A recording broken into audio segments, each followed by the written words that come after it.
साथियों, हमारी आज की कहानी है पहला अवसर कभी ना छोड़ें। साथियों, मेरा आपसे निवेदन है, आप मेरा वीडियो लाइक करके अपने दोस्तों को शेयर भी कर दीजिए।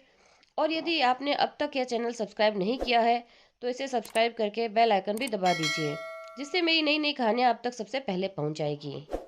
चलिए अब शुरू करते हैं आज की कहानी। एक किसान था। उस किसान की एक बहुत ही सुंदर विवाह योग्य बेटी थी। पास के ही गांव का एक नौजवान लड़का उस किसान की बेटी से शादी की इच्छा लेकर किसान के पास आया। उसने किसान के पास आकर उसकी बेटी से शादी करने की इच्छा जताई। तब किसान ने उसकी ओर देखा और कहा, नौजवान, तुम हमारे खेत में जाओ, मैं एक एक करके 3 बैल छोड़ने वाला हूँ। अगर तुम तीनों बैलों में से किसी एक की भी पूंछ पकड़ लो तो मैं अपनी बेटी की शादी तुमसे करवा दूंगा।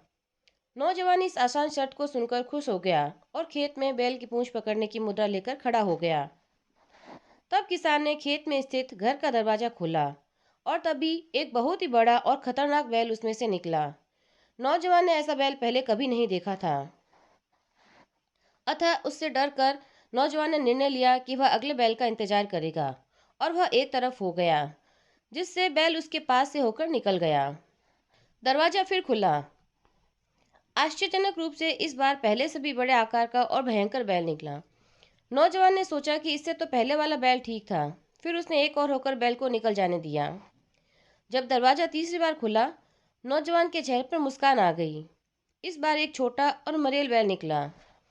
जैसे ही बैल नौजवान के पास आने लगा, नौजवान ने उसकी पूंछ पकड़ने के लिए मुद्रा बनाई, ताकि उसकी पूंछ सही समय पर पकड़ लेगा।